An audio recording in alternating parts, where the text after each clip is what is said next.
So friends अब हम start करेंगे बैंक रिकंसिलिएशन स्टेटमेंट BRS।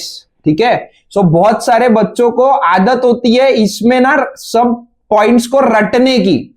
तो बेटा आप प्लीज कोई भी चीज को रटो मत। मेरा ये बोलना है कि एक बार चीजों को अच्छे से समझ लो। अभी तक आपने यहां तक के पढ़ा हुआ है मुझसे, तो आपको पता है मेरा तरीका थोड़ा अलग है। मैं पहले आपको कॉन्सेप्ट समझाता हूं और उसके बाद में हम लोग क्वेश्चन आंसर सॉल्व करते हैं।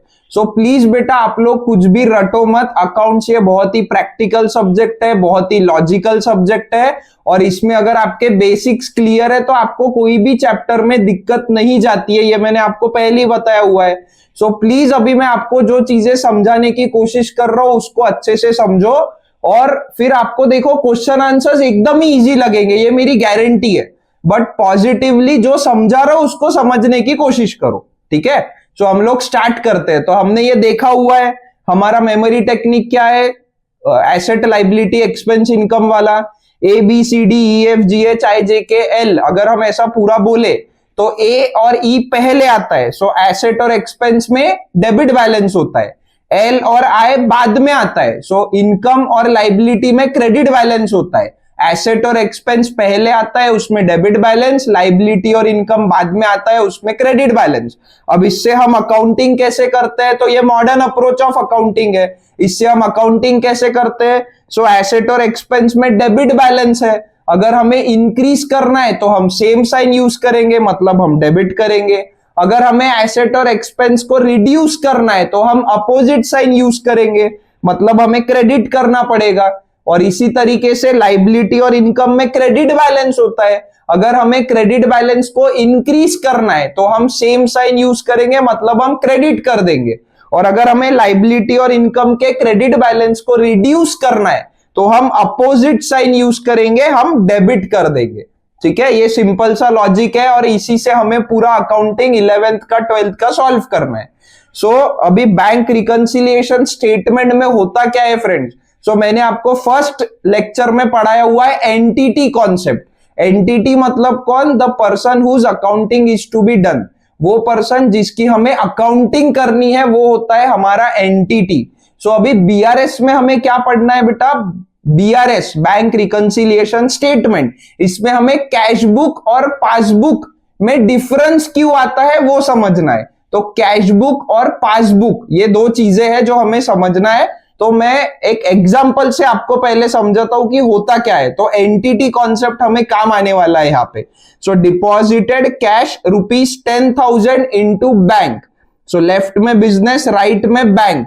अब यहाँ क्या दिया है, डिपॉजिटेड कैश ₹10,000 इनटू बैंक, मतलब हमने बिजनेस ने बैंक में कैश डिपॉजिट किया। सो कैश हमारी प्रॉपर्टी है, हमारा एसेट है, हम कैश दे रहे हैं तो हमारा एसेट कम हो रहा है।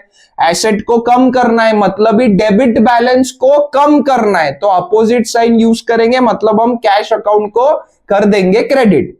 और ये जो बैंक है, बैंक को हम पैसा दे रहे हैं, बैंक ये आर्टिफिशियल पर्सन है ना। सो बैंक से हमें पैसा लेना बाकी है, रिसीवेबल है बैंक से। सो हमारा एसेट इंक्रीज हो रहा है, एसेट इंक्रीज हो रहा है, एसेट में डेबिट बैलेंस होता है, इंक्रीज करना है मतलब हम सेम साइन यूज करेंगे, हम डेबिट कर देंगे। ठीक है। तो अगर हम कैश बुक की बात करें, देखो आपने अभी कैश बुक पढ़ा है इसके पहले, अब हम लोग BRS पढ़ रहे हैं, तो उसी चीज को ध्यान में रखो।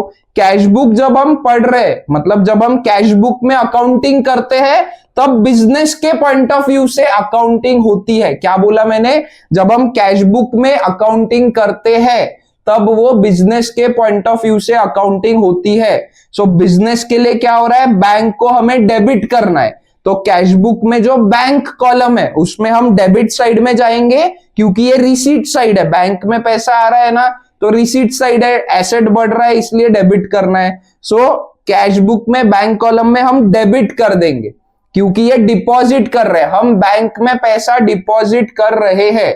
कैश बुक ये बिजनेस के पॉइंट ऑफ व्यू से बनता है। ठीक है। अब इसी का दूसरा लॉजिक क्या है, डेबिट द रिसीवर। बैंक ये रिसीवर है इसलिए उसे हमें डेबिट करना पड़ेगा। ठीक है। अब इसी को अगर हम लोग बिजनेस के पॉइंट ऑफ व्यू से ना सोचते हुए बैंक के पॉइंट ऑफ व्यू से सोचे तो क्या होगा, देखो। तो अभी क्या हो गया, बैंक हमारा एंटिटी है, तो यहाँ पे बेटा आपको ना कंटिन्यूअस एंटिटी को चेंज करते जाना है। मतलब क्या, जब हम कैश बुक की बात कर रहे हैं तब आपको बिजनेस के पॉइंट ऑफ व्यू से सोचना है, और जब हम लोग पासबुक की बात करते हैं तब आपको बैंक के पॉइंट ऑफ व्यू से सोचना है। ठीक है, सो बैंक यहाँ पे क्या है, deposited cash rupees 10,000 into bank, मतलब हमें बैंक के पॉइंट ऑफ व्यू से सोचना है। तो हमें बिजनेस से क्या मिला, हमें बिजनेस से पैसा मिला। ठीक है, तो कैश हमारे पास आ रहा है, अभी हम बैंक है क्योंकि हम पासबुक में अकाउंटिंग कर रहे हैं, तो हम बैंक है, बैंक के पास क्या हो रहा है, कैश नाम की प्रॉपर्टी आ रही है। सो बैंक का कैश इंक्रीज होगा, सो एसेट बढ़ेगा क्योंकि वो प्रॉपर्टी है मतलब वो एसेट है, और हमारे पास पैसा आ रहा है तो हमारा एसेट इंक्रीज हो रहा है। एसेट में डेबिट बैलेंस होता है, हमें डेबिट को इंक्रीज करना है, सो हम सेम साइन यूज करेंगे, मतलब हम डेबिट करेंगे। ठीक है, तो बैंक के बुक्स में क्या होगा, कैश अकाउंट डेबिट होगा। और दूसरी बात, ये जो बिजनेस है, बिजनेस ने हमको पैसा दिया, हमको पैसा देना बाकी है, पेएबल है, पेएबल है, इसलिए लाइबिलिटी इंक्रीज हो रही है 10,000 रुपीज से। क्या बोला मैंने, लाइबिलिटी इंक्रीज हो रही है 10,000 रुपीज से। लाइबिलिटी में कौन सा बैलेंस होता है बताओ, क्रेडिट बैलेंस होता है। एसेट और एक्सपेंस में डेबिट बैलेंस, लाइबिलिटी और इनकम में क्रेडिट बैलेंस। सो लाइबिलिटी में क्रेडिट बैलेंस होता है, हमें इंक्रीज करना है, मतलब हमें सेम साइन यूज करना पड़ेगा, मतलब हमें क्रेडिट करना पड़ेगा। सो पासबुक में जब अकाउंटिंग होती है तो वो बैंक के पॉइंट ऑफ व्यू से होती है। अभी हमारे पास बिजनेस से पैसा आया, मतलब पैसा देना बाकी है, पेएबल है, तो बिजनेस हमारे लिए लाइबिलिटी बन गई। लाइबिलिटी में हमें क्रेडिट करना है क्योंकि लाइबिलिटी को इंक्रीज करना है, तो पासबुक में क्या होगा, 10,000 रुपीज क्रेडिट हो जाएगा। तो देखो यहाँ पे क्या हो रहा है, डिपॉजिट है तो कैश बुक में हो रहा है डेबिट, और वही अगर हम पासबुक की बात करें तो डिपॉजिट ये पासबुक में हो रहा है क्रेडिट। तो बेटा उल्टा ही होने वाला है ना, अपोजिट इफेक्ट ही रहेगा। बिजनेस के लिए कैश जा रहा है और बैंक नाम का एसेट इंक्रीज हो रहा है, बैंक ये रिसीवर है इसलिए कैश बुक में डेबिट हो गया। और जब हम पासबुक की बात करें तो बैंक के पॉइंट ऑफ व्यू से सोचना है, तो बैंक के लिए बिजनेस ये लाइबिलिटी बढ़ रही है इसलिए क्रेडिट होगा, या तो फिर ये गिवर है, बिजनेस क्या है, कैश का गिवर है इसलिए क्रेडिट हो गया। तो डिपॉजिट अगर कैश बुक में डेबिट होता है तो पासबुक में वही क्रेडिट होगा, क्योंकि ये दोनों भी एग्जैक्टली अपोजिट चीज है। ठीक है, ये आपको बेटा पेज नंबर 281 पे आपको दिया हुआ है, वहां पे आपको लेक्चर पॉज करके लिखना है। ठीक है, मैं कंटिन्यू करता हूं।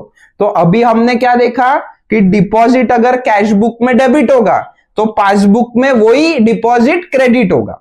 ठीक है, अब नेक्स्ट देखते हैं example, withdrew cash rupees 5,000 from bank. हमने बैंक से पैसा निकाला, हमने मतलब किसने, बिजनेस ने। सो कैश बुक में पहले बिजनेस का पॉइंट ऑफ व्यू से सोचना है, फिर जब हम पासबुक में अकाउंटिंग करेंगे तब हम बैंक के पॉइंट ऑफ व्यू से सोचेंगे। ठीक है, तो बिजनेस ने क्या किया, बैंक से पैसा निकाला। सो बिजनेस के पास कैश आ रहा है, कैश एसेट है क्योंकि ये प्रॉपर्टी है, और ये एसेट इंक्रीज हो रहा है, बिजनेस के पास में कैश आ रहा है तो कैश नाम का एसेट इंक्रीज हो रहा है। अब एसेट में डेबिट बैलेंस होता है, इंक्रीज करना है इसलिए हम कैश अकाउंट को कर देंगे डेबिट। ठीक है, अब दूसरी बात, ये जो बैंक है, बैंक में हमारा 10,000 रुपए जमा है तो बैंक अपना एसेट हो गया।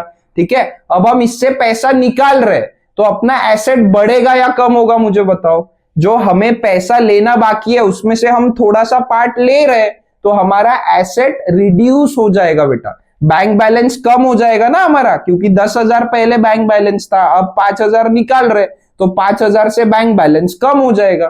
तो हमें एसेट को कम करना है, एसेट में डेबिट बैलेंस होता है, हमें कम करना है, रिड्यूस करना है, इसलिए हम अपोजिट साइन यूज करेंगे, मतलब हम क्रेडिट कर देंगे। ठीक है, तो कैश बुक में क्या होगा, 5,000 रुपीज क्रेडिट हो जाएगा, ये होता है विड्रॉवल। ठीक है, जब भी हम पैसा निकालते हैं बैंक से तो वो विड्रॉवल होता है इसलिए वो क्रेडिट होता है। ठीक है, समझा। और इसी का रीजन क्या है दूसरा, debit the receiver credit the giver, bank ये गिवर है इसलिए उसको क्रेडिट करना पड़ेगा। अब इसी को हम बैंक के पॉइंट ऑफ व्यू से सोचते हैं। सो बैंक बिजनेस को पैसा दे रहा है, मतलब हम बिजनेस को पैसा दे रहे हैं, क्योंकि अभी हम पासबुक के बारे में सोच रहे हैं ना, पासबुक में अकाउंटिंग कर रहे हैं ना, तो बैंक के पॉइंट ऑफ व्यू से सोचो। तो हमने बिजनेस को पैसा दिया, तो कैश ये हमारी प्रॉपर्टी है, एसेट है जो कम हो रहा है, बैंक का पैसा जा रहा है ना बिजनेस के पास, तो हमारा पैसा कम हो रहा है। एसेट में डेबिट बैलेंस होता है, कम करना है इसलिए क्रेडिट। और ये जो बिजनेस है इससे हमने पहले 10,000 रुपए रिसीव किया था, है ना, 10,000 रुपए से लाइबिलिटी इंक्रीज की थी, अब हम इसको 5,000 रुपए दे दे रहे, तो हमारी लाइबिलिटी रिड्यूस हो जाएगी 5,000 रुपीज से। लाइबिलिटी में क्रेडिट बैलेंस होता है, हमें कम करना है इसलिए हम अपोजिट साइन यूज करेंगे, मतलब हमें डेबिट कर देना पड़ेगा। तो देखो बराबर कैश बुक में विड्रॉवल क्रेडिट हुआ तो पासबुक में विड्रॉवल डेबिट हो जाएगा, मतलब जो कैश बुक में होता है उसका एग्जैक्टली अपोजिट पासबुक में होता है। ये बात समझी क्या आपको? और यही पर्सनल रियल नॉमिनल से सोचे तो बिजनेस ये रिसीवर है इसलिए डेबिट हो जाएगा, ठीक है। सो ये है कैश बुक और पासबुक में इस तरीके से अकाउंटिंग होती है। पेज नंबर 281 पे आपको दिया हुआ है, वहां पे आपको ये लिखना है। मैं आगे बढ़ता हूं, नेक्स्ट एग्जांपल है बेटा अपना, उसमें बढ़ने से पहले कैश बुक में क्या होता है, डेबिट अगर डिपॉजिट है तो क्रेडिट होता है विड्रॉवल, और वही पासबुक में इसका अपोजिट होगा, डेबिट विड्रॉवल होगा, क्रेडिट डिपॉजिट होगा। सो कैश बुक और पासबुक ऐसा आपको कैसे वर्किंग नोट बनाना है, क्या बनाना है वो मैं सिखाऊंगा, बट फिलहाल आपको ये पेज नंबर 281 में नीचे लिख लेना है। कैश बुक में डेबिट या डिपॉजिट, क्रेडिट विड्रॉवल, और इसी का अपोजिट पासबुक में डेबिट विड्रॉवल, क्रेडिट डिपॉजिट, ठीक है। उसके बाद है बेटा loan taken from bank ₹1 lakh, 1 lakh रुपए हमने बैंक से लोन लिया, हमने मतलब किसने, बिजनेस ने लिया, तो बिजनेस ने बैंक से लोन लिया तो हमारे पास पैसा आया, कैश नाम की प्रॉपर्टी इंक्रीज हो रही है, एसेट इंक्रीज हो रहा है हमारा, एसेट में डेबिट बैलेंस होता है, अभी हमें इसको इंक्रीज करना है तो हम क्या करेंगे, डेबिट को इंक्रीज करने के लिए सेम साइन मतलब डेबिट, और बैंक ये हमारी लाइबिलिटी बढ़ रही है क्योंकि हम बैंक से लोन ले रहे हैं, पैसा देना बाकी है, पेएबल है तो लाइबिलिटी बढ़ रही है, लाइबिलिटी में क्रेडिट बैलेंस होता है, इंक्रीज करना है तो सेम साइन मतलब क्रेडिट कर देंगे। और बैंक ये क्या है, रिसीवर है या गिवर है, गिवर है तो क्या करेंगे, debit the receiver, credit the giver. और बेटा इसी को ना ओवरड्राफ्ट भी बोला जाता है, जब हम बैंक से लोन लेते हैं तो उसका एक और नाम है ओवरड्राफ्ट। ओवरड्राफ्ट का मतलब होता है, ओवर मतलब ज्यादा और ड्राफ्ट मतलब ड्रॉ किया, मतलब विड्रॉ किया, मतलब क्या, ओवरड्राफ्ट मतलब जितना बैंक में बैलेंस था उससे ज्यादा हमने विड्रॉ कर लिया, तो एक टाइप का लोन हो गया। मतलब क्या, समझो हमारे बैंक में 5,000 रुपए डिपॉजिट बैलेंस है, हमने 10,000 रुपए डिपॉजिट किया, 5,000 रुपए निकाल लिया, तो बैलेंस कितना बचा, 5,000 रुपए बचा। अब हम क्या कर रहे हैं, एक्स्ट्रा का पैसा निकाल रहे, 5,000 से ज्यादा पैसा निकाल रहे, तो वो क्या हो जाएगा, लोन हो जाएगा, तो उसी को ओवरड्राफ्ट भी बोलते हैं। अब ओवरड्राफ्ट कैश बुक में क्रेडिट हो रहा है तो पासबुक में क्या होगा, डेबिट होगा, क्योंकि यहां जो होता है उसी का अपोजिट यहां होता है, ठीक है।